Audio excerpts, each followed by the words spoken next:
Kidlat News Updates. Mga balita ngayon, insurgency cleared status ng Pangasinan pinagtibay. VP Sara tiniyak na maayos ang kondisyon ni FPRRD sa kulungan. 10 menor de edad sa Maguindanao del Sur na iligtas sa child labor at exploitation. Ako po si Cesar Soriano para hatid ang mga nangunang balita sa buong kapuluan ngayon.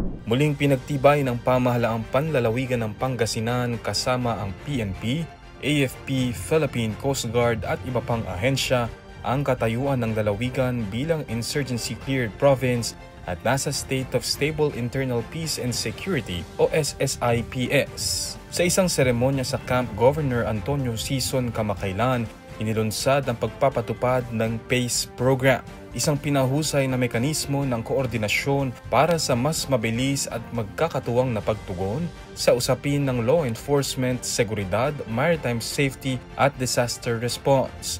Bahagi rin ng programa ang presentasyon ng resolusyon ng Provincial Peace and Order Council o PPOC na nagtataguyod sa implementasyon ng PACE at pag-adapt sa Joint Interagency Peace and Security Plan na tinawag na Secure Pangasinan. Layunin nitong mas pag-isahin ang operasyon at kakayahan ng AFP, PNP at PCG sa lalawigan sa ilalim ng paggabay ng pamahalaang panlalawigan.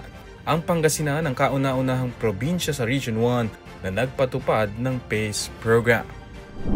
Pinabulaanan ni Vice President Sara Duterte ang mga ulat na nagsasabing natagpo ang walang malay si dating Pangulong Rodrigo Duterte sa kanyang detention facility sa International Criminal Court o ICC sa Dahe. Ayon sa Vice Presidente, mismong ang dating Pangulo ang nagkumpirma sa kanyang kalagayan sa pamamagitan ng kanyang legal team at tiniyak nitong maayos ang kalusugan ng kanyang ama. Giit pa nito na ang maling impormasyon ay nagdudulot lamang ng tensyon lalo na't nakatutok ang pamilya at mga taga-suporta sa nalalapit na desisyon ng International Criminal Court o ICC Appeals Chamber.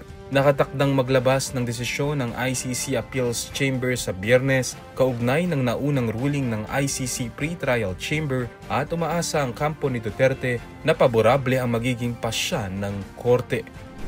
Pinaigting ng Ministry of Labor and Employment o MOLE ng Bangsamoro Government ang kampanya kontra child labor matapos sagipin ng 10 menor de edad sa South UP Maguindanao del Sur sa ilalim ng Bangsamoro Child Labor Sagip Program o BCLSP.